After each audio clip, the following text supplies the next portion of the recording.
will, I can, I must. Yanka last one. I will, I can, I must. Hey, brofo. If I'm right, I can say you me and you be antenna who I say. So me ya dream. Thank you. Enti e de ben na wo pesa wo ye de ma wo ho. You will. Ubetumi aye, you can do it. And it is a must. E wo se wo ye. Hwe ma make asem nkyere wo. You can never blame the failure of your life on your parents. Say me maami amhoa me, papa amhoa me. Enti no, de bia na wo de nsa ahye wo dem fam na ate ho.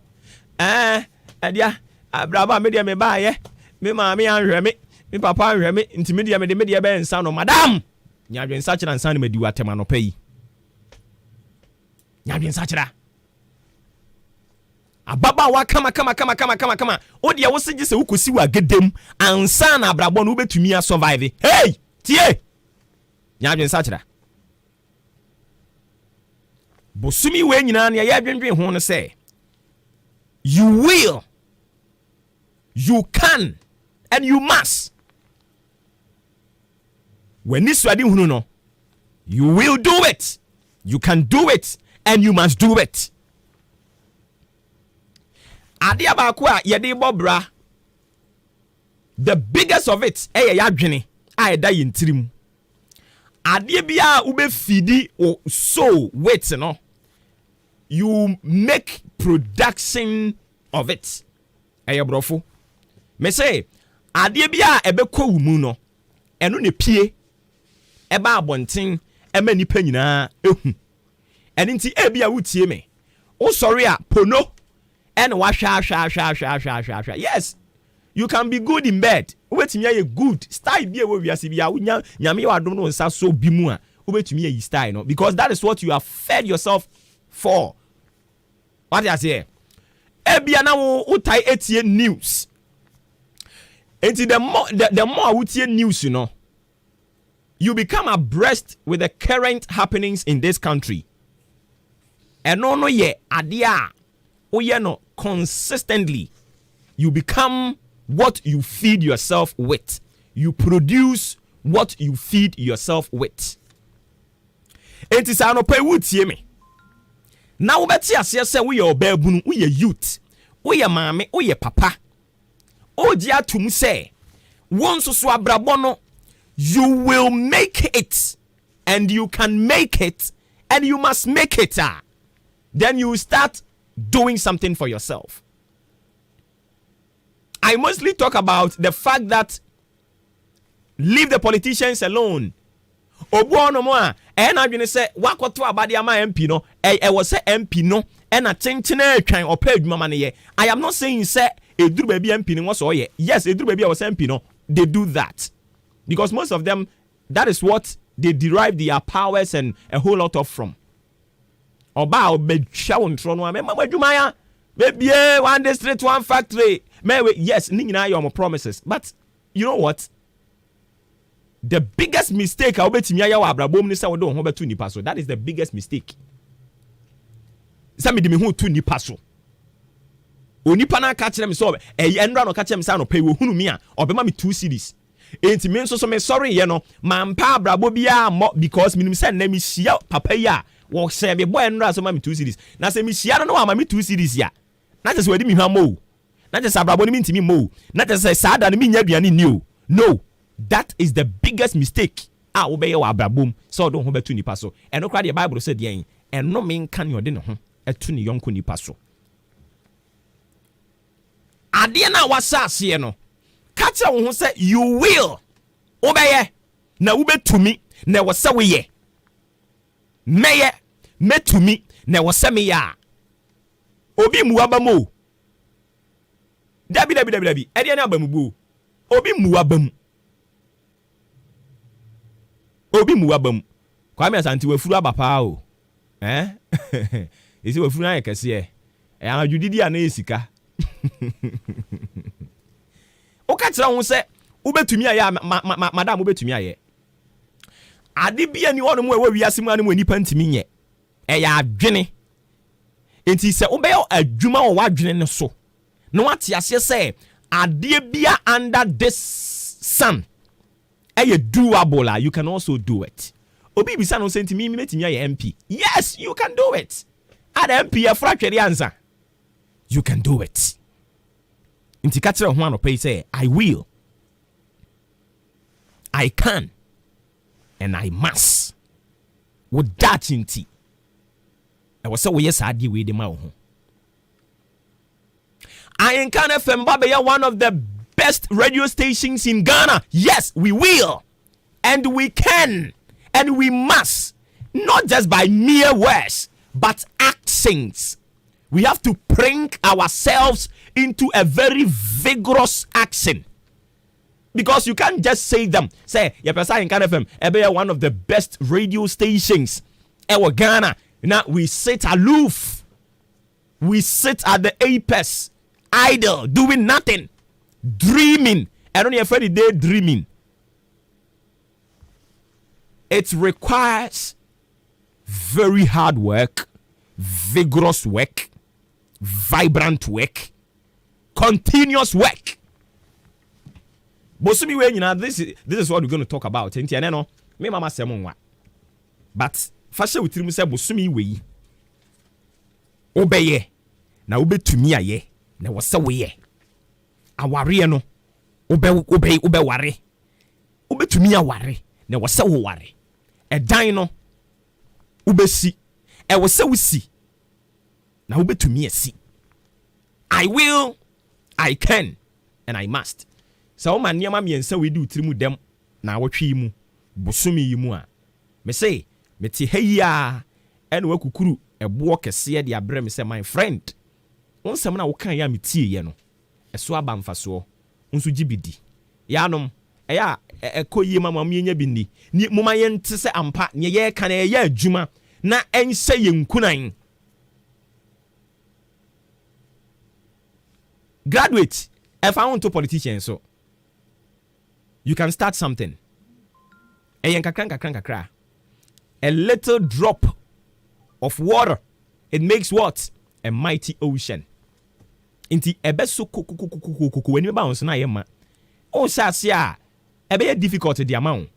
But se wunya kukudro na wunya jidie we wurade mu a, brother, you can do it. Eya ama munya ni nyina amanyame. Mujari nyina amanyame ama ne bredodo. Because nyankopon ama yen adwene ni nyansa se yemfa bi nso nya adwuma.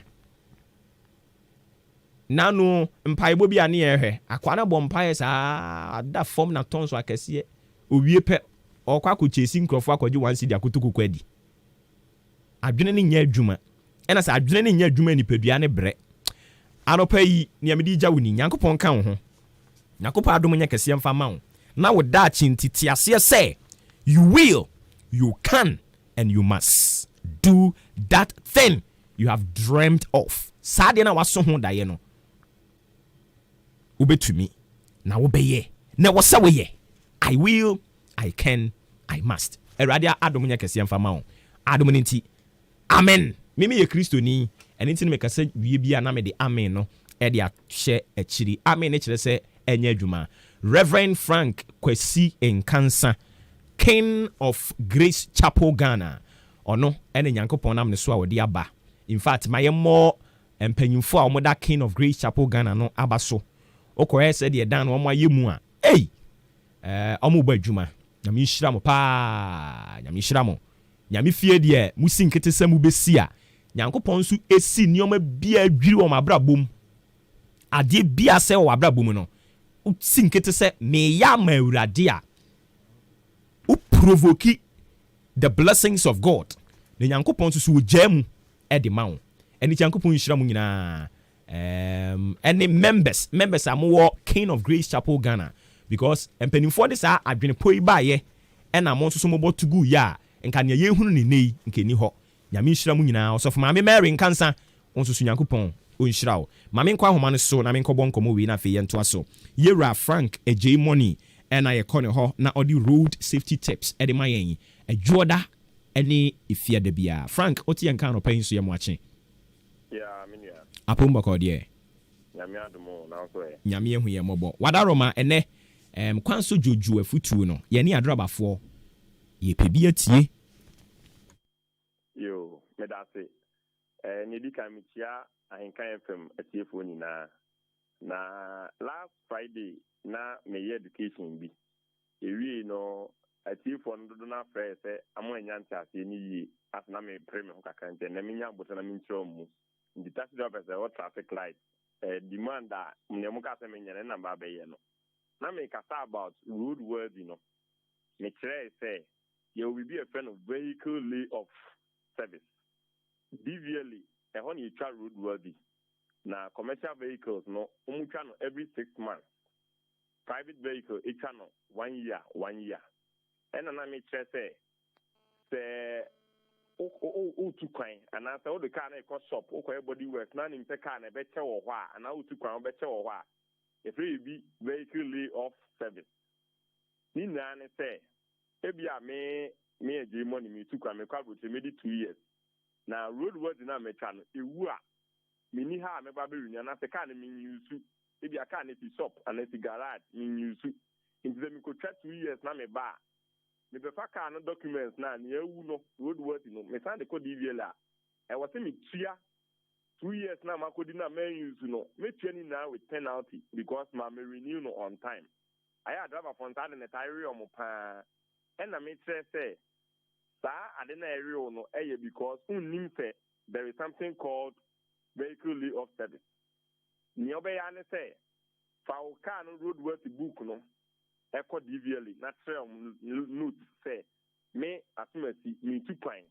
Now, member 2 years time, and as a mechanic shop, a baby 6 months and 8 months our shop. Into me roadworthy no, a woo are more important than mammy.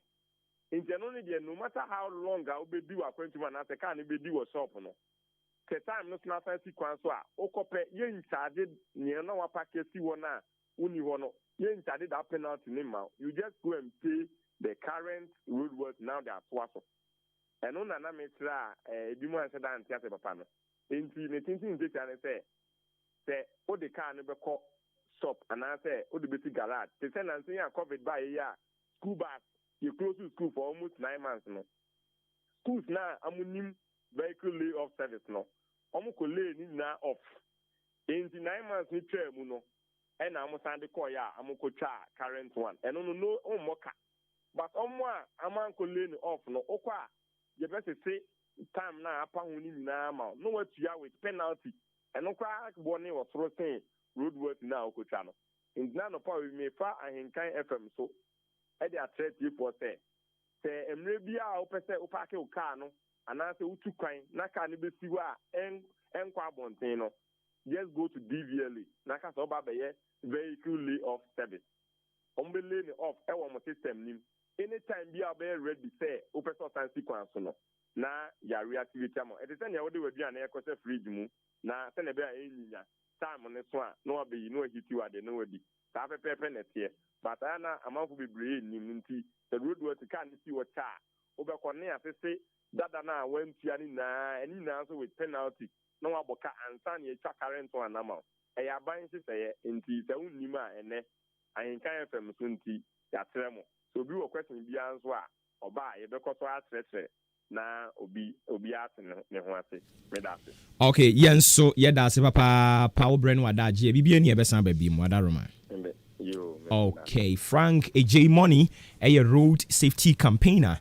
Ono ene ya ye kone ho na ode afutu kama na ode amayen. Me pa chewo wasem bisa bi a wonso bepese wo bebisa yen anase adwenkyere bi a wode eba no eye 0594 841044 0594 841044. Today is your birthday. Wafrel Sydney Berima Kweku Edward. Sydney Berima Kweku Edward. Today is your birthday. May you live to be 93.3 and beyond.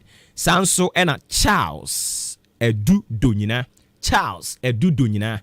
Wonso wafrel Obenfo. Obenfo mema wo a very good morning. Happy birthday.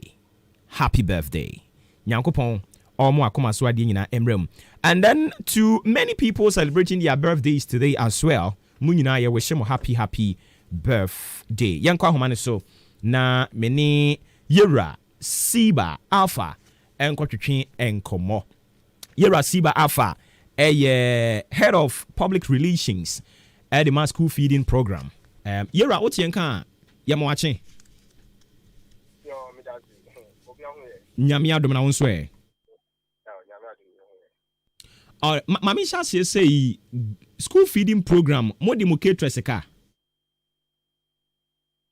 yo me that me tia telephone na question wey dey go do but they all say school feeding they say they be your areas and I'm say program an kasa no pre-financing program na say pre-financing program no let's just say obi a contract bia no say when then when you no na say na ya pay money na ya hwe January ya na number of days you see one year no but me you are na them be answer na the scam no you know it means say they bia no school fee will be in area and you say bia you share na e man yes but because contract say we deliver we are man answer na abai actually man say aye ya na and I say out of the days I you see when you are one na near bia they are two last this I will net ya karama you know debiano is supposed to be in arrest oh okay inje say always bia na say e kaba because of pre-financing agenda no because I say omuye kweta bia I say one year and one year na ya hwe ya yem year na one onye ne ye very good but the intimi yamma yes can up from say the mouse can azana or constantly debi yenu sa enti how many months and amode wo mo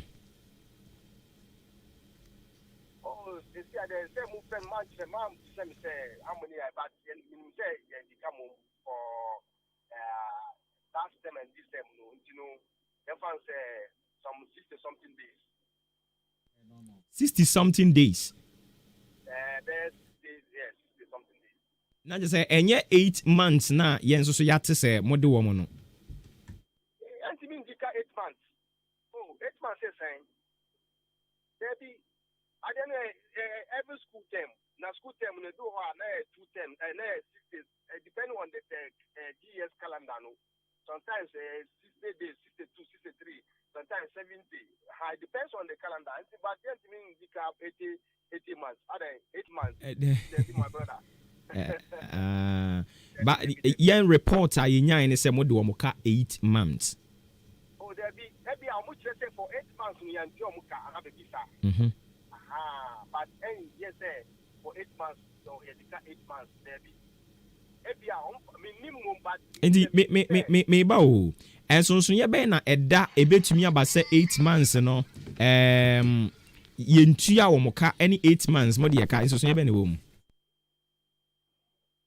oh sebia school say term bia sebia every term nem fan say 3 months 3 months and I'm sure say sometimes no nem fan say 60 days 63 and some few days of what do you call it different so for example this term I me share name the actual days but nem fan say 70 days 70 days if they vacate before they come back to school no, then maybe a month or 2 months then they come back to school then another term begins for that term to let's say maybe that term to is 3 months so if you add all this one now you get about 8 months but that doesn't mean say we owe them 8 months but for 8 months we have not been able to pay what I said that's the difference. Yeah mati was here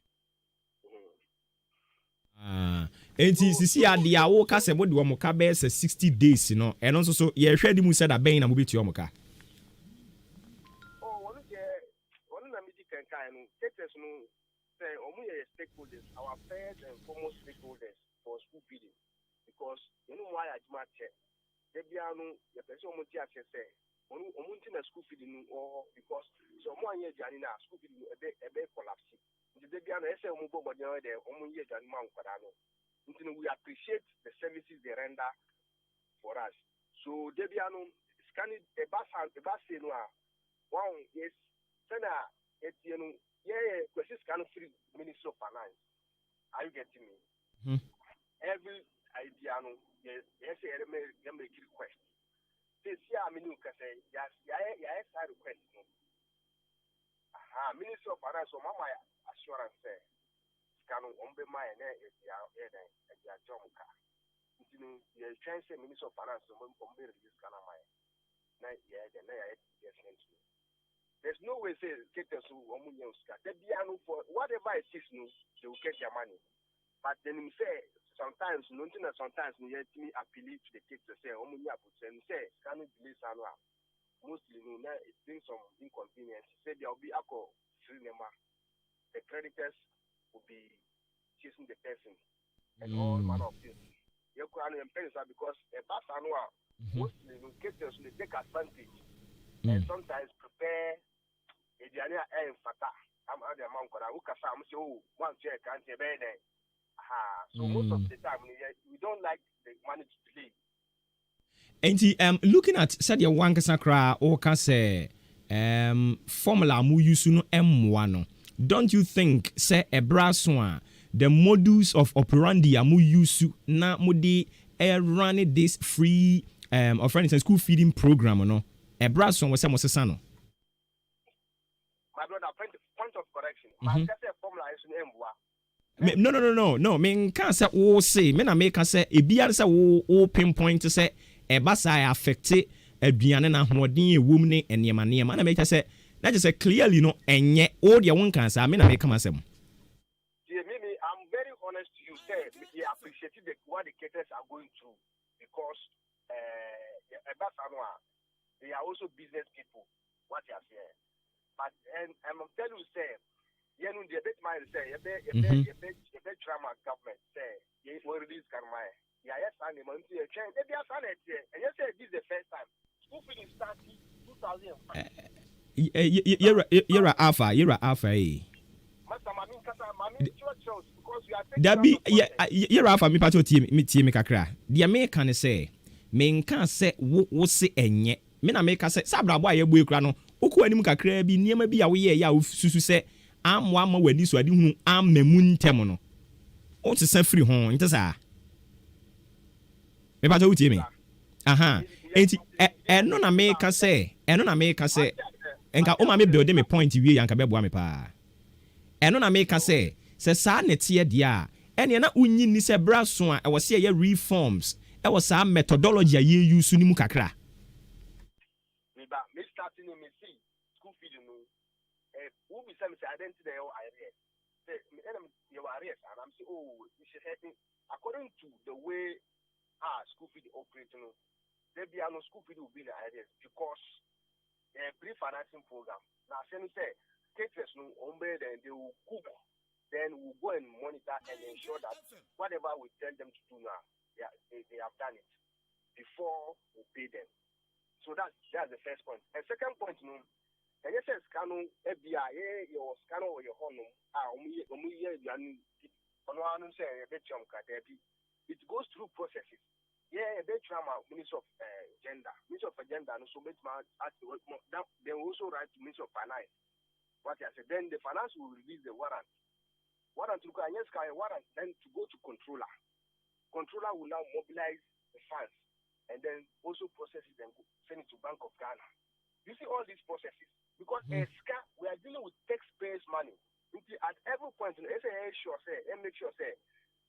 we are very prudent in the way we manage it, so that the money will not go to somebody who has not cooked or who has not offered any services to us. Sometimes, you have to be careful because caterer FBI 60 days. Now, FBI, let me take about 50 days.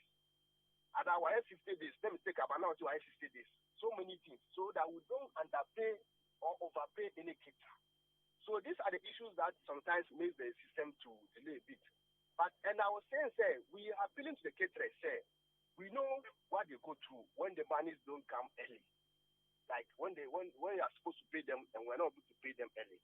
but they should stay there with us because some of them, you know why at Maakye, they're 4 years, 5 years, but we have been paying them. So that's the point I'm building, that they still should try and exercise patience and restraint.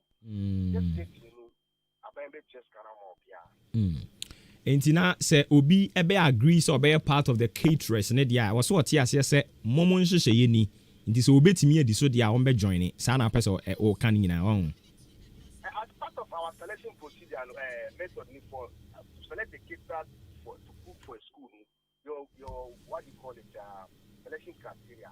One of the criteria is the caterer should demonstrate ability to be able to pre-finance the program. You understand? So at every point in time, it's part of the caterer's obligation. Say, obedience sky until say this condition changes. But for now, that is the criteria. Okay. The caterer must demonstrate be able to have financial ability to cook for the children. Okay. It's part of the selection criteria for school feeding. School feeding caterers. All right. Inti yenhwe anim say enche mo be trigger process no na matua omoka on.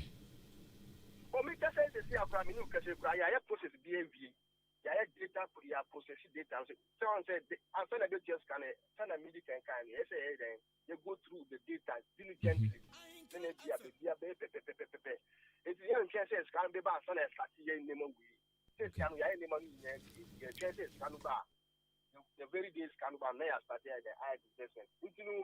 Medical catch say, Minister of Finance, or Mama assurance say, still mobilizing the money.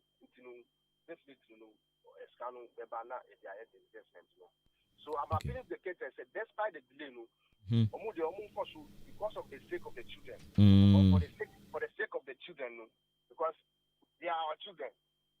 Until the end, I say, because Sure. They should also understand us and then continue to offer the good services they have been offering to the children. Okay. All right. Yera my na wasi anopai. Okay, so yane Siba Alpha or ye head of public relations edima school feeding program and ye no kwatwetwe enkomo empanimfo amona mo no aduane de ma school for no caterers no I believe say mate kasama for the ma school feeding program ye wogidie se said ye waka no mo be ye na mo nsa akama katua mo nsa nyankan ya ye bebo ho amana tete so ate ase. All right, so some 41 minutes after 8 live on Ahinkai 93.3 FM. In my preamble, and I'm a catcher will say, ene yensa ebeka opening bako when we yam for pa or a very big fish. And sana unsabe kana no abre. My born rabo plumwa che. I feel na brena so. The Honorable George Kwame Abuaje Oluwa ewa ha. Honorable apu mokode. Nyami Adam. Ya twa che o. Fachem. Bibia wa nemre wa. Yeah. Okay, inti ebusiafo utie yen na obepese obebisa Honorable asem bia. O de be fa 0594 841044. 0594 841044. Okay, inti ma yenko ne yenko hye yenko matwetwe no ase ebre ni ho no sa. Honorable yagidi sabusuafo any constituency party ma obi a ho ye de. Wa de da roma. Obi a ho ye. Anopai yenti asemboni bi ade. Obi a ho ye. Ederade ase. Ederade ase yagidi se mama nom ne yenuanom obi a. Ederade ase. Enti yen chance ye say wo second term and now third term ni. Me das. The di kan no me fa konya so me chia o tie fo nyina ene me constituents fo nyina adofo obibia o tie me anopai. Me second term emuni. Second term ni. Yeah. Oh, okay. That is all about 2016. And now with the 2020 I come home. Yeah, na Oluwa ne fe he. 70s no my parents could di Nigeria kakra. Oh, okay. Nti ma omo be fa me ko na me ko tra ho no eko school kakra ho. na yɛba 83 no nti yɛbaeɛ no na mepɛ sɛ those days no ne yɛfrɛ no middle school living certificate yɛfrɛ no hall na me se mɛkɔ akɔkyerɛ bi okay nti mekɔɔ sɛ mekɔkyerɛ bi no head teacher no ɔwɔ hɔ no na ɔyɛ me ho nipa nti incident bi si nti wɔbɔ me din na ne wura fi na ɔse oluwa alatani no akoa no a ɔfiri alataban oluwa ɛna wɔa ne tua school for ɔmo si so those days me try sɛ mɛbra na adeɛ no wobra no na afei kora ɛyɛ kɛseɛ asɛ ɛmmerane a wompɛ no thank you na kyerɛ no megyae ne mmom the meaning no na ɛyɛ nti na megyae because the meaning no kyerɛ nyankopɔn oluwa kyerɛ nyankopɔn ɛna ɛhɔ a wote ase a na wɔ sɛ ɛne ɛmɔ kora monkɔ so mfa mfrɛ me ɛne meyɛnya oluwa sɛ mbɔfrɛ m nyame deɛ a mɛsom okay nti before a wobɛ wura politics mu no na dɛn na woyɛ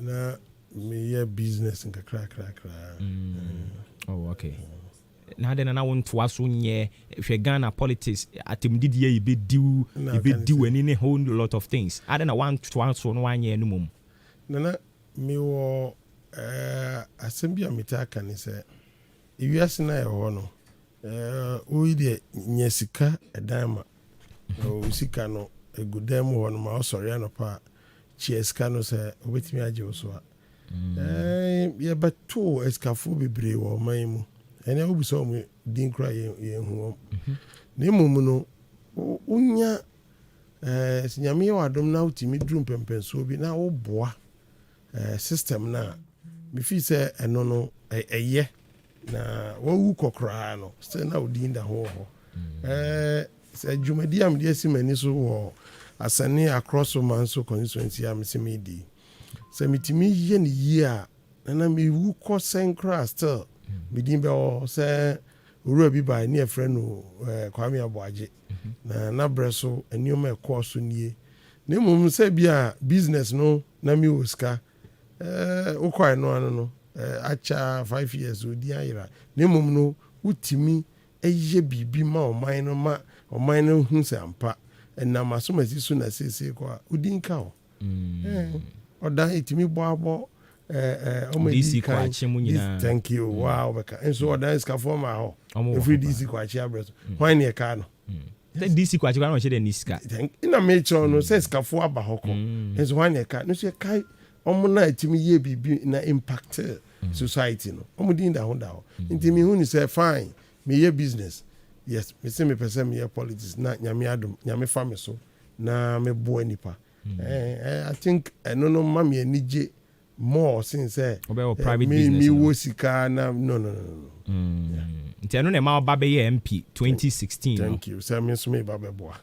okay alright nti yɛkɔ parliament a committee bɛn so na wowɔ sɛ mewɔ committee miɛnsa so yɛwɔ standing committee ne yɛwɔ select committee select committee no baako a mewɔ so ne environment science and technology ɛna baako nso ne lands and forestry ɛhɔ no nyame adom me na meyɛ vice chair ɛwɔ hɔ nom ɛne ɛwɔ poverty reduction strategy ɛne yɛ standing committee no ad hoc committee poverty reduction strategy committee ɛno nso meda so a yɛboa sɛ yɛbɛtu ohia se ɛwɔ Ghana ohia deɛ ɛbɛyɛ den kakra o yɛbɛbrabra no ase yɛbɛtu aseɛ mindset no aka kakra yɛbɛtu aseɛ nti wokɔ 2016 ɛna nyame yɛ wadom 2020 wo san kɔɔyɛ wo sɛ sɛ wokɔ parliament a yɛwɔ MP4 no bi wɔ hɔ no mu a ɔma no wɔden paa yɛte wɔ mo nka obroni frɔ mo sɛ ɔmo yɛ loud mouth MPs ebi sɛ voice furious ne yɛkeka ka ho ɛne ɛwɔ bi nso a ɔnti ɔmo nka but mo yɛnte wo nka wo na woatwu so saa style na ɛnyɛ style ɛyɛ obiara ne ne su saa ho ɛsɛ obiara ne ne su you see obi wɔ hɔ a paneɛ ɔfa paneɛ wɔ fam koraa ɔpɛ sɛ obi ehu ɛna obi wɔ hɔ a ɔbɛyɛ nneɛma kɛseɛ koraa din na ɔnam ne hɔ nom you see ɛna meka na ɛyɛ obiara ne ne su me the way a me orientation ɛyɛ different from obi deɛ akyɛ sɛ obi koraa ayɛ me bɔne na ebi a meka n'anim kura na toro bi a no ma Yeah, just Jane. yeah no ma yi mani ho na me come back. But I know crowd ya no pay di mun komo Revelation 21:8. Also be ya boni aka kire no. Oh, and just say why am me born in me nka o. Born in ka no. Eso uwe ni o ma mienu. We make me ni relationship e be say ya na. Ana ensay. Okay? Say me kana ensay ya meka. E be say ya I just ignore it. Nyasa me dia hye me mu say me town. No. But me janeko. And no you very important. Saying that bia now there go be so he no. Hwe nipa ye wo ho no ye 100% awo. Ye okay. Obia na wo no. Enti na no sa no me bi wa mtimi ye din e do bibia na ma from me nua. We. Oh yeah, and say that say there be enko ne say biom. Yeah. Enti in life no obi wo ha o de say bia no so akan parliament obetimi anemu nipa kakra o tim say da bia no eto yes ni obi nso a on tie omka but o hwe o back to the committee level ni bia ni constituency a obo hu ni contribution. Yes. Nti eno no said ya wo kan no orientation a wunya from individual homes.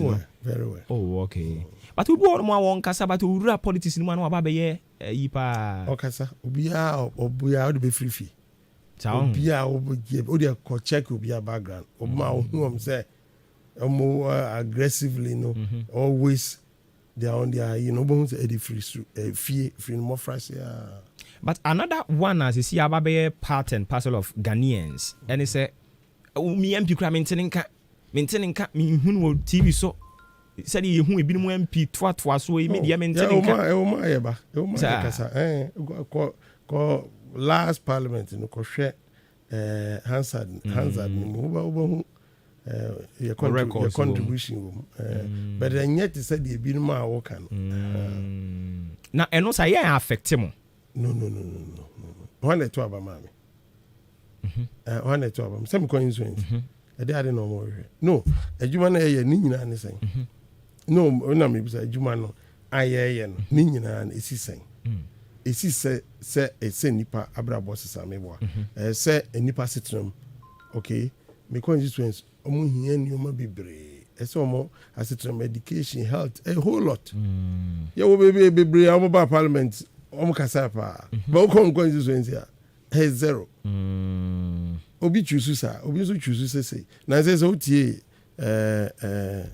in speaker right honorable Agbangba na say no or advice him say chama ye be due nua as say o say o ye bibia na say o constituency won ko ho o nya hwe ho dia you can come back to the house and as obit me back to the house o ma do ko no also your ma pedi ma o ehia enti say o TV ho ana radio so o TV ana radio ho na o tie na nkrofo ka say MP radio ye active pa because you're telling on radio mu you're telling on. No, but it's good. Ham. No, how say? That's what na make sure say so be any orientation.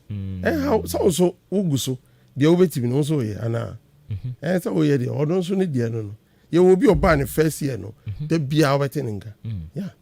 Ni obi a ho be ni tetem ni on sheda and senior o ka say obi say minimum bia ne fourth term ne grow for say omo between because omo intending ka fourth term yeah ntia so bia okay enti members na wo ho no ya nhunu mu nyina because the last time no honorable Kennedy Japan ka say members ni bi okra o si omo say won so wo fi ha bi woni mu nyina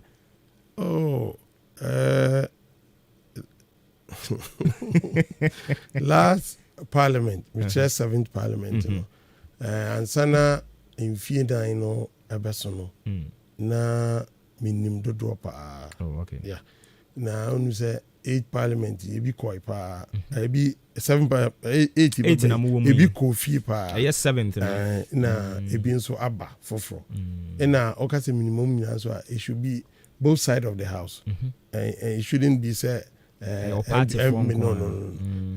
nti no say minim bi bet nyom nyina yeguso nti be bua me hu na me hu bet e bia ni din bet e be take time nti betimi aba sɛ wobɛhyia wo colleague MP no wasan ne ho because I will fear there no me hu no I will fear because na I will fear there but it's all more kasa suhini mu de oni wo hunu na say bra na ebe yi so hini say me no e committee back so nti ono sa there wo be hunu no oh okay so no why radio adwuma and san no be fear yeah somebody like him we can say oh kasa oh yes because to say we see you be fear we kasa because me ti he me kasa o ti kasa nko na bia nti no no musa tina make sure say nipa ne orientation is oh okay afi yamra constituency asene man so across so mo ahye ne nam hefa asene man so across so constituency yani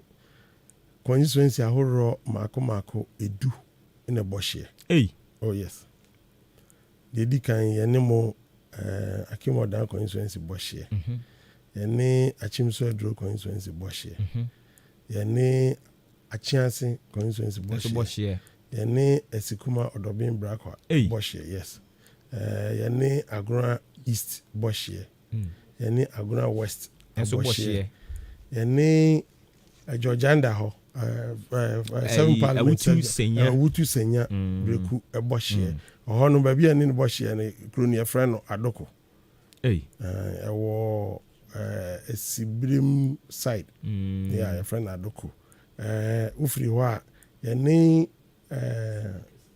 adesu ho no boy friends upper west upper west yani on boshie uwi aba lower Samankese and also yani on boshie na fe uwi akotia constituency and only the last constituency yani on boshie in the constituency do na many on boshie and say mpuntu owura mu a wo mre mpuntu owura mu say wo twi bia free yɛmfa ne sɛ constituency du a wokeka yɛ nyinaa na Brim Central ɛyɛ ɔdan yi ɔma hyɛ mpuntu ase a wetumi atwe kakra wura mu akyea se wetumi atwe kakra wura wodie mu otwe wura mu sɛ because apart from say bia ɛkwan ɛna bia ɔmo yi a ebi betumi aba wura wodie mu aside that there obi anim ni kuro obi anim ni nkuro a wɔso yɛ nkuro a ɛwɔ me constituency nkete ne emu akɛse nyinaa ɔkabo ma 340 sɛ so nkron kitin because near wo ye wo asane no and your wo baby ti say suponso crowd here say e bia pinto nom ne de ka ho no so ye den opebi ye wo nkron kitin na me ba 2016 no na me nim ho papa 2020 campaign there meet me aka say because almost all of them oh okay enti from 2016 wo ba ye yenim say wo ba no na wo anisuade hunu bebre yenhwe education sector no dodo sen na wotumi ye dey kan ye ba no nkronkitu an mi hu say nkwala school kono eden kakra esan say o ma mi jan hokofu ma eno ano no na fe akola no ewu fie oni ba bi akọ nti mi se be hia se me keji amama o nti mi di keji makmako edu esi mi amani so no free common fund ansa na so keji a nkura kese enim so ye pray from get fund nti mi side mi take edu eno achi ye hu se GHS level no okotro ensohwe a oni obi a owo ti se oda nkran nkra kese mu nipa na ekotro the same ensohwe na nti mama ye said okay abefu kwan so no mama mmoa with ICT nti no me establish 7 ICT centers for GHS means and 7 and so now the target near 41 GHS, that's the public GHS woman person. Yes, but my first 4 years no with me year 7 and no achi senior higher a woman person so emienu almost so say yɛbɛboa ɛwɔ infrastructure level to say dormitory any classrooms ne saa nneɛma no ma nso that's Atwaman senior high ɛfa ɔmo dormitory kora ne bi ni hɔ nti me baeɛ no yɛma girls dormitory ɛna across senior high nso yɛma boys dormitory ɛno akyi ma nso that's Atwaman ɔmo nso yɛsi 6 unit classroom ɛno akyi yɛ started yɛsi 12 unit ɛno yɛ abronsan ɛno na sikasɛm ti aka fam kakra yɛ sɛ meyɛ library and ICT center ma Atwaman for no ma yɛ aduro soro ɛyɛ abronsan mentimi nwie ɛkwan bi aso yɛbɛwie wokɔ akrosek nso a 6 unit no nso akakra na ɔmawie wofiri hɔ a afei wowie SS no a ɛdɛn biam no aka wobɛtoa so ɛno nom yɛ sɛ mɛyɛ education fund na mede aboa ɔma ɔmpɛ sɛ ɔmkɔ university no sisi a me ne wokasɛ mekura nkɔlaa maako 36 ɛwɔ university a me finance hɔ through education fund a mebɛ establish no nti school ho kwan no school side no ɛwɔ hɔ ɛno no na training sɛ obi wɔ a no awie SS no wantumi antoa so nti ɛno so vocational side mebaa invitaseɛ no nkɔlaa maako 41 beginning ɛna metumi boa with machine ne ade ɛno akyi ɛyɛ last year no nkɔlaa maako 300 na meboa with sewing machines and then dryer ɛno so bɛtumi akɔsua ɛtiɛ nti yɛgu so okay nti ɛno ne education nneɛma kakra bi a wayɛ wokɔ ɛyɛ supon so a yɛhu sɛ wosi school dan bi wɔ hɔ but aka wura mu nka wura mu saa nana yɛn nyinaa yɛnim sɛ corona yɛ a ɛbaa yi yɛ underestimate nneɛma but meka no kora kyerɛ abɛgu aman bebree economy no aman bebree a Ghana yɛn nso yɛka ho nti ama sikasɛm wɔ ɔman mu no ɛho ayɛ den kakra ɛsiane sɛ nnwuma bebree na corona bɛgu no nti sɛ nnwuma yi nso wɔbɛtua ɛtoɔ tax ama state nti sɛ ɔmo ntua state na yɛmfa no ɔbaakɔ fa sika na ɔde abɛyɛ sɛ nneɛma yi nyinaa obi sɔre ɔsɛ aban bɔ bi 100 but ɛtoɔ ne mma a ebian sɛ supɔnsofoɔ su ɔmo school dan a wɔkasa akɛwura mi ne nyinaa yɛ corona yɛ baeɛ ɛna mmaa sɛ nneɛma yi nyinaa baeɛ ɛma sikasɛm yɛ den but nyame adom contractors a last year na ɔmo wɔ site ɔmo yɛ adwuma nyinaa obiara start ɛba site nkakra nti menim sɛ supɔnso deɛ no so ɔbɛba site na ɔba bɛyɛ n'adwuma na yɛhwɛ yɛwɔ videos wɔ ha no mu a agya ɔmo nso hwɛ wɔ Facebook ne YouTube no wei ahenkan TV ankasa nti woka nyinaa ne yɛsɛ etwa de kyerɛ nti yɛhwɛ sɛ yɛbɛ display some yes exactly no ɛnyɛ wei nti check my ɛno ne yɛde aka wura mu no ɛho nyinaa afu yɛbisa a ɔmo a wɔ hɔ no saa de nti na ɔmo agya ma hɔ afu ɔmo sɛ ɔmo adɔ a ɔmo abrɛ honorable ɔmo supɔnso ɛsɛ ɔmo nso deɛ ɔmo de bɛboa sese ne sɛ ɔmo bɛboa yɛ na ɔmo sɛ ɔmo adɔ a ɔmo abrɛ na yɛsi school dan na ɛnie ɛna mesi si yɛsi school dan na ɛkwan bi ase ɛbɛdɔ ho ana nti mu sɛ wei ne yɛwie no nka ɔmo kɔm di anka ɛde yɛ ankɔlaa no bɛprapra hɔ adodɔ hɔ nti no anka ɔbrɛ no tumi twa ɛkwan bi aso yɛbɛyɛ ɛsiane sɛ neɛ yɛayɛ wɔ yɛkwan so nsim no last 4 years yɛayɛ over 100 and I think over 150 projects nti wei ka ho bi nti sɛ yɛntimi incomplete a fine ɛnyɛ deɛ but ɛkwan bi aso no yɛbɛ complete ama wɔn ne nyinaa yɛ sikasɛm na meka kyerɛ hɔ no nti afei ɔrɔ mo ahu sɛ deɛ nti na meka sɛ aka wura mu no sɛ afei deɛ wa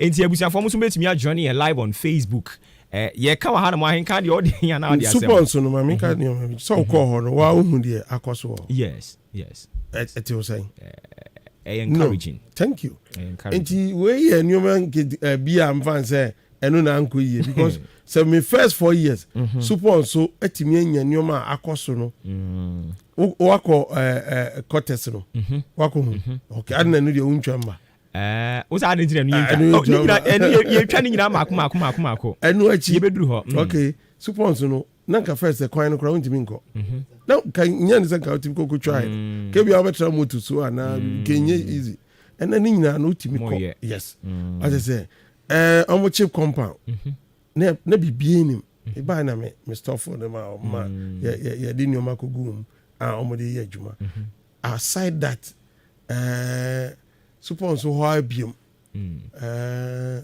I think ɛsɛ mehwɛ me yɛayɛ nneɔma bebree wɔ hɔ nti sɛ yɛayɛ wei nyinaa within 4 years na kyɛ sɛ nidasoɔ wɔ hɔ thank you sɛ wode agya kwan so a yɛnya wo kwa yɛto abawie mahu ɔmo frɛ me ɛna me sɛ ɔmo nya abotrɛ kwan biaa so yɛbɛba so nyɛ hɔ nko na last year project no ebi ate aka mu ebi wɔ mu paa sɛ yɛhwɛ na afie kɔsi afie bɛba na ɛtumi iyi yɛnsa firi ɛso nti na woka chips compound nti ma yɛnka atia kama nso deɛ no ɛno nso so asɛ yɛtwitwa foundation na wotumi sɛ yɛni ankore nkwanta anaasɛ atia kama yes nkwanta baabi a yɛsi yɛn no ɔmo si yɛn yi mfiri hɔ ama yɛn asase foforɔ mu si ama ɔmo yɛsi mu mfiri hɔ dabi ɔhɔ no ɔmo ankasa ahemfo na ama yɛn asase foforɔ ɔhɔ ne yɛbɛ start nti foundation na yɛhu deɛ no kyɛ sɛ no yɛntoa so hɔ yɛbɛfiri hɔ okay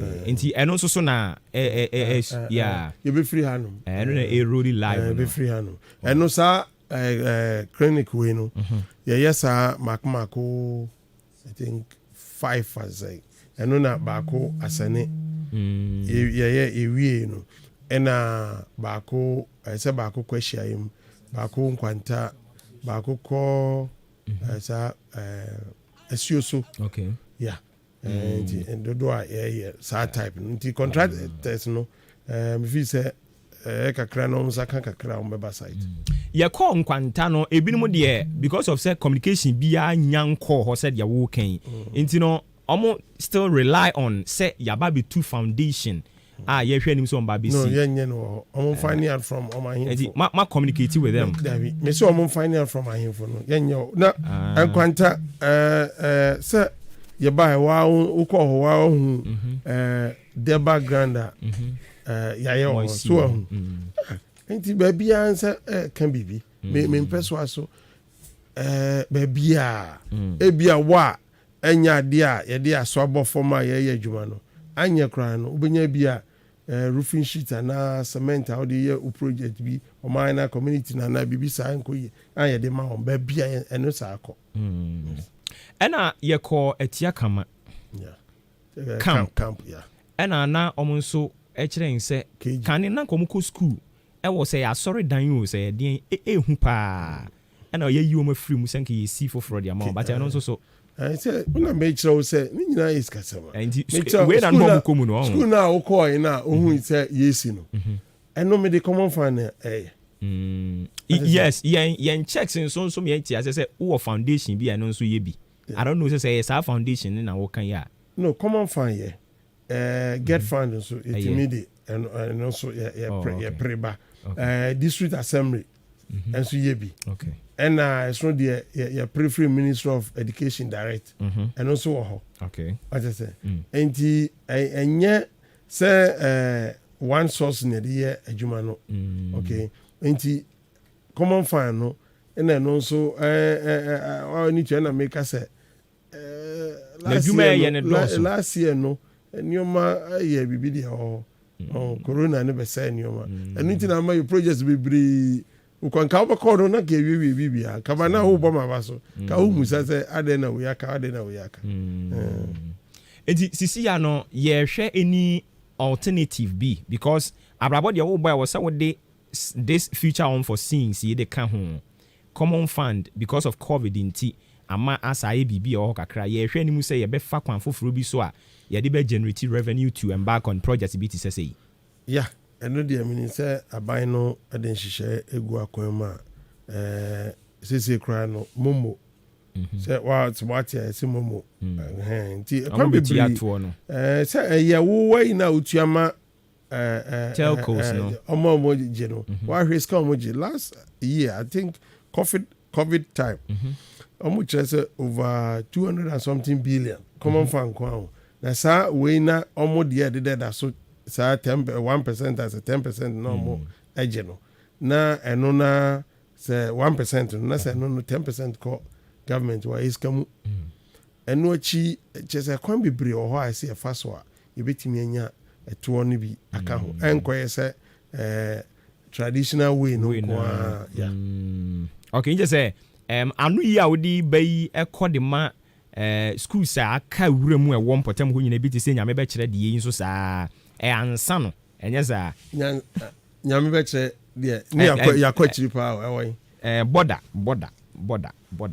ɛhɔ ɛno yɛ ya nyame bɛkyerɛ okay woka nyame bɛkyerɛ yɛwɔ mmienu nti memeka border ɛno nso yɛ common fund ɛna na mede yɛ ɛno nso yɛ kg so ɔn sɛ meka yɛ sɛ yɛyɛ kgs bi ebi no nti ɛno nso yɛ common fund common fund nso na covid yɛde ne ɛyi but nyame adom sɛ ansana yɛbɛba Friday yɛbɛba no menya ntiɛ sɛ ɛnsɛ ɛdi suki ebi yɛbɛba na yɛtumi atoa yɛ project so by the next month time no san kɔ run na ɔbɛn sɛ project yɛda so agyina border hɔ ade baako ekuku hu yi a meyɛ mo hye me paa ensuo a ɔmo wɔ hɔ ɛsa ɛnom ɛne nyan ɛno na meka kyerɛ sɛ nana ɛne ewu honorable tie yɛkura 340 communities nana ɛnya deɛ da fam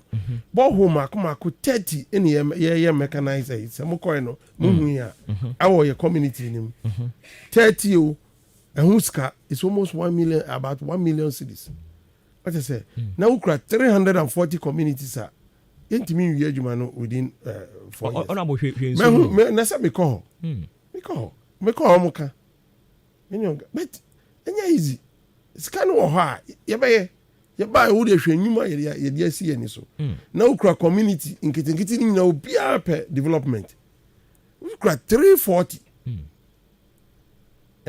last year just 2020 near nsuo no sam yɛayɛ bi but 30 communities now na yɛyɛ mechanized boreholes ama wɔn yɛkɔnya NGO bi koraa last year almost about support to yɛn about 7 ɛka ho nti ɛnya yɛ look everywhere yɛhwɛ baabi a sɛ aha o sɛ NGO sɛ de obi abɛboa because ɛna na make a choice no constituency am ne 10 constituencies na share boundary na include 340 ne wom ebi wɔ koraa na kwan no baabi te sɛ otwenya me kɔ sɛ me park car na me 90 because bridge na nsuo bi a ɛwɔ hɔ no ntimi nkɔ yɛwɔ baabi bebree a me 90 yafo thank you what is it baabi bebree wɔ hɔ a sɛ wo 90 nti nya deɛ a emu development no ɛda fam na emom no ɛkwan bi aso so yɛbɛduru hɔ mo bɛyɛ okay nti wei a wo ka sɛ ɛson mo adwene ho pɛn sɛ ɛne na sɛ ha na bi wɔ hɔ na asɛe nyɛ sɛ bi ni hɔ ɛnyɛ we mu we no ka me ka wo constituency ni nyinaa wosi nkrutu a wo mu ne dɔɔso ɛna ɛyɛ district nso deɛ sika yɛde ba no from common fund ni mu no ɛyɛ per the dictates of you being a district mo adwene ho sɛ bi a mo bɛ pagya mu da akɔte sɛ bi a municipal ɛno ɛgyina population no so ɛnyɛ sɛ efiti census yɛ ayɛyɛ ne nansen otie census wobɛhu nipa dodoɔ no nyinaa ɔyɛ na adeɛ wɔ nkran ɔyɛ wɔ Kumase baabi ɔte ɔte sɛ na ɔyɛ wɔ hɔ yes ɛyɛ ne nyinaa yɛ Ghana but wo constituency anaa wo district no ɛmu nipa no kakra bi nti ɛno nso na ebi ansɛ census yɛ akɔ yi resource ɛbɛba no ebi ɛyɛ nu saa municipality level na ɔka no because it's about 90,000 okay 75,000 ɛyɛ district na 90,000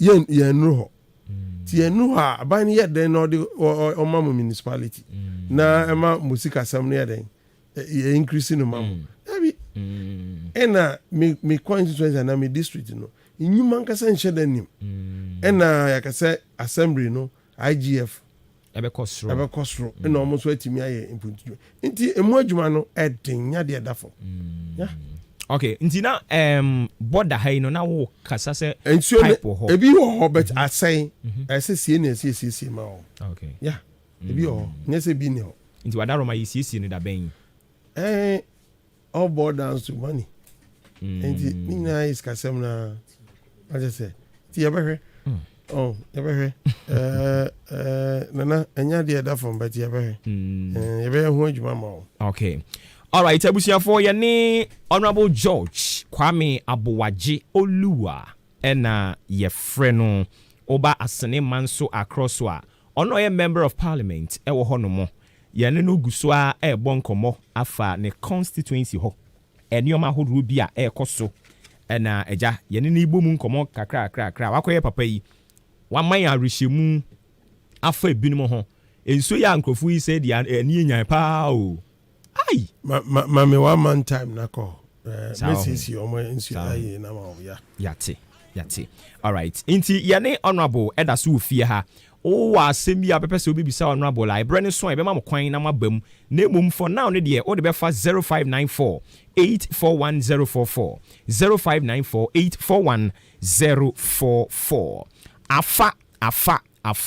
afa yɛ MTN wɔn promotions nneɛma ni baako no afa ebi a wotie me woyɛ dwadini woyɛ driver woyɛ trader anaasɛ adwuma bi a woyɛ no wobɛpɛ sɛ wo ne wo customers bɛbɔ nkɔmmɔ akyɛ nanso credit nansen wotɔɔyɛ anasa ɛno nti na MTN ɛde afa ɛde ɛbrɛ wo afa yi ɔsɛ wobɛ register ɛwɔ wo mobile money no so tiɛ ne ɛno ano sɛ wobɛpɛ sika de agu wo mobile money wallet nim o register a ɛyɛ 6 Ghana cedis pɛ 6 Ghana cedis no sɛ ɛyɛ MTN to MTN ɛna woyɛ call a ɔbɛma wo 1000 minutes talk time a wode bɛbɔ nkɔmmɔ ne nyinaa ɛyɛ afa ne bia ɛna afei sɛ ɛyɛ MTN ɛna wode frɛ other networks no nso a ɛno ne yɛ 200 minutes ɛna wɔde bɛma wo na wode afrɛ any other networks na wasan ama wo 20 minutes talk time ɛde ama network biaa ɛnyɛ ɛmfɔle under the MTN no ɛno nso so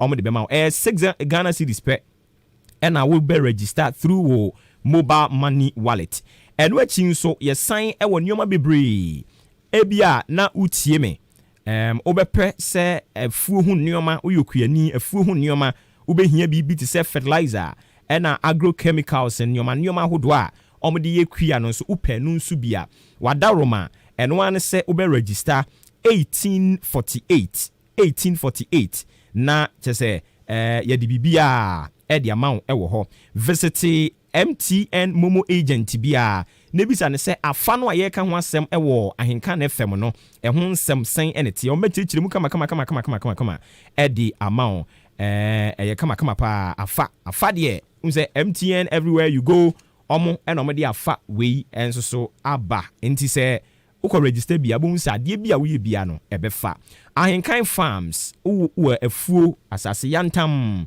wobɛpɛ sɛ wode bɛma yɛn ne yɛde ayɛ sɛ akue yɛama mmabunu no ɛnyɛ adwuma yɛ a bɛpakyɛw frɛ 0244 878763 0244 878763 abrempɔn anamuntu ɛdwumadi a yɛde brɛ mu ahenkan FM odi ahenkan Kwame yɛboa nankasa tena ase ifia da bia wabra no nso abɔkɔpem no nwɔtwe na ɔne mpanimfo bi te sɛ Honorable George Kwame Aboagye ne no mabɔ nkɔmmɔ bisa wɔ mabrabɔ mu nsɛm na ɔmo de yɛ futuo ɛde ama mmabunu na afei ɛne wɔn ba no na nso kɔpem no nwɔtwe eduru ha na watie bi ama me South Brim Rural Bank nso sɛ menka nkyerɛ wo a wotie mi anɔpɛ sɛ ɔma fluti wɔn shares no as little as 91 Ghana pesos wobɛtumi atɔ shares abɛyɛ part of the owners ɛde ma South Brim Rural Bank wobɛtumi atɔ shares no dodo biara wopɛ sɛ wotɔ na mmom one tɔkra no ɛna obroni friend sɛ minimum wobɛtumi atɔ 500 shares ɛno ne boɔ ɛsom 455 Ghana cedis wani gye ho na wopɛ sɛ wotɔ shares no bia kɔyɛn branches a mɛbɛbubu din Akyease Ɔdan Asama Kɛse Akwetia New Abrim Asene ɛna Prade na kɔkɔfa form ni bi ɛwɔ hɔ okwa fa voters ID card old one ka ho uni no bi na wɔ traveling passport driver's license anase yes tax identification number ode bɛka ho national identification card ode bɛka ho ɛna one passport size photo so wode ebeka ho akọ bi eya na wode account number aka ho a emfaso ebeba ho no ye che afeso ne yebunkonta akyere bank awura no mo a saa mfaso na ebeba so no broni friend say dividends na ye de wode agu saa account number no emo friend penny 0501 584895 0501 584895 and 0501 584890 0505 0501 584890 and 0501 63 31 88 South Brim Rural Bank na wajo so say Obuafo National Petroleum Authority NPA semin kancho say cylinder no eye na emom se wanhunu ni yusu a na adane bosom e de ama wo ene nti se wo kwa akoso a dikan etieti hwe se etu hwa bi ewo ehonom a se wunya te se eyi mpampan yampacho na wabie eye wo window ama mframa afa kitchen honom ana ba bibia esie no mamframa mfa honom e ba saa gadget bi yusu electricity no wadum no eja bia nso aso ho no na wadum no afre animdifo ama ma be pa hwa ama wo o de samina ensuo be gu eye droben no emu ahwe se huro bi be pie fi nchen ya na se ba bia e ba saa pente sa sei frempanifo no besesa no emfama wo ewo mu anu a cheke ayire so amfie mienu bia e wasa wutimi cheke droben se bibia de dana kwan mu a wo stove no ansana obeso matches no the kind of stove no ansana waso matches no so ati ase o de no aduane ye bibia wi a hobrasiem na wadum no na kwankofa wo hawa mfa mra wo enkrato yi eye National Petroleum Authority and semin control obaye dem ha no mo a ye wo nkonwa a ye tete so table ni bibia wa ha eye K Asenso Limited say a swinging wheel office chairs nkonwa wo tenemu a obetimi adandan ho kakra no eye K Asenso Limited quality wooden chairs authentic bookshelves shelves a obekipu document bia ewom na nkran kodwonso anane anguso ni wuraba se yi ne document mana wetimi ayi na de ama no eye K Asenso Limited Circle Adabraka of Iran Clinic Kaneshi Flamingo Road so obehunu K Asenso Limited ewo ho friend penny 4 ewo 0302 257209 0302 257209 and 0302 919 739 K Asenso Limited home of quality office chairs and bookshelves ne krakra no ODI Electronics seven control say a home appliances TV fridge mobile phones rice cooker ne yakeka ho na wopebia ODI Electronics weni je ho nanso sika sem wo fam a obetumi aba sandan ho policy ne brabe bi tua ne kakra eso a ne yemfo wade yemfa ma wa henka na fm dan kese mu ena yebutu a chima boabo frempanimfo 0244 878763 ODI Electronics say quality and affordable products ena ubinya bi ewo ye na kache enwumeku ya daroma ena omso ya sena no pa bia me adi dwumadie de bremo kan na hye ne so se sima aduenu baako ena aba pa no nkron eho yeda so ofie ha ye ne Honorable George Kwame Abowaje ye friend Oluwa ena ye no da so ewo fie ha no mra hye bedwani asene manso across so okay nti ye sen kwakotoa enkomotwetwe ne so Honorable ya sana ababiom ye ba sene ha in fact oba sene ha no mo a as a complaints in the doors ho ya sene complaints in the doors Methodist school e wo down ho pa what they call come for example say we saw that area ho no mo I say ama me ne DC ye di ho komoda in fact adane death trap as ya mpa nhwa one day emfa sempa ma e de ne ya fa ho adaroma ka Methodist for na there be the wase ho no ase baby omo to ball egu park ya omo to ball egu so yi e wase okay yeah okay adane death trap me ne DC kasaye ema o kan se eno kra de se munyusu biem eno ma be si foforo wo ye kire ha yayi nti obemama ye ho bibi obebu kura agu oho na nkasa no ye ni omaka penifo naka ena omde ho na mayin se yenya park awo astrotef na contractor no se ne ye kan ya na wodi ehwa mo kakra a wontimi ema site ntinka edan no kra nke ko kra che yeah and just contractor no na edi me hwammo na ne munyi mfiri ni sem fama ne why serious sana sisi ye no sana sisi ye no nti ye gina ho di ma menka ball no nso ho asem kakra no nso ho asem akra omo oye eno a sani omani nyina no ball adwuma de eso hu sa assembly na so handle nya MP di oye de be handle ball adwuma say eduru ba bi a yes nti capitally intensive mutu bam fine ye bam na bi a ye ne assembly no akasa ana say the appropriate quarters so mo hwe na bibisa akoso no yes and there ho but also need this na akasa na enti no say assembly no hwe na omoye na wa kan insumsum ni a ombekasa na de omoye na be yi no na omaye no okay nti talking about Methodist no de na hwe de wo yenso ye kire ha yi eda na efe mpachon eda na efe nanso insuo to ankwala ntimi nko school aden omo ni atwene a omo befa so akọ insuo tata omo anim ho a na afi wo ebi ni o you see plan idea na kosi school so make sure say ni omo ni nyina no wa factor nyɛ sɛ ofitin ya o se mesi school dan ma yese what I say ti say bi ne clinical misi o asani first rank oni baby adeko ke dey call after edim no but ye sure